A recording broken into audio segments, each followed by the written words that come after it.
Let us see the question. The battery of EMF 1.4 volt, internal resistance 2 ohm, connected to 100 ohm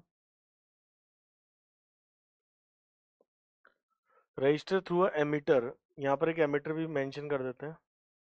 Resistance of emitter is 4/3 ohm. Emitter का अपना resistance 4/3 ohm है. A voltmeter is also connected to find the potential difference across the resistor. यहाँ पर एक voltmeter भी लगाया गया है जो इसके resistance को बताता है. The voltmeter reads 1.1 volt. तो voltmeter की जो रीडिंग है वो 1.1 वोल्ट है. What is the error in reading? Because voltmeter के अंदर भी अपना कुछ ना कुछ रेजिस्टेंस होता है. तो एक्चुअल में रीडिंग में कितना एरर है, तो ये रीड तो कर रहा है 1.1, बट अगर ये नहीं होता तो यहाँ पर वोल्टेज हम जनरल मेथड से निकाल लेंगे. तो हम सीधा सीधा V is equal to I R से निकालते हैं. तो एक्चुअल में करंट कितना है, total voltage is 1.4, total resistance अगर हम इसको नहीं माने तो 100 plus 4/3 plus 2, that is I equal to हो जाता 1.4 और नीचे हो जाता बच्चों कितना 100 प्लस ये हो जाएगा 10/3. ठीक है, और इसको सॉल्व करें तो कितना हो जाएगा 300 प्लस 10 310, तो 1.4 इंटू 3 अपॉन 310 ये करंट होता. और उस बिहाफ पे यहाँ पर कितना वोल्टेज ड्रॉप होना चाहिए था, बिकॉज करंट सेम है, ये है ही नहीं. यहाँ पर वोल्टेज कितना होना चाहिए था, V is equal to I R लगा देंगे.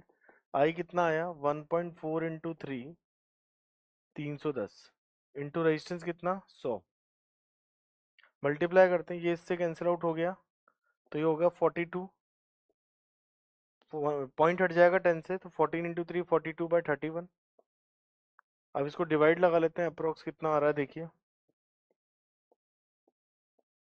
31 यहाँ आ गया, वन में ये 1 बचा, 11 बच जाएगा. तो लगभग कितनी बार जाएगा, 4 बार, 4 बार नहीं 3 बार ही जाएगा, 93 आ जाएगा यहाँ पर. तो इस तरीके से 1.3 अप्रोक्स वोल्टेज होना चाहिए और दिया है 1.1. इसको एक डिजिट में और निकाल लेते हैं, तो यहाँ पर 7 और 10 17 आ जाता है 170, और 170 31 की टेबल में अगर देखें तो 5 बार ही आ पाएगा, तो 1.35 अप्रोक्स होगा. तो 1.1 अगर सब्ट्रैक्ट करें तो एरर आपका आ जाएगा 1.35 होना चाहिए, बट आ रहा है 1.10, तो अप्रोक्स आ रहा है 0.25 वोल्ट का एरर.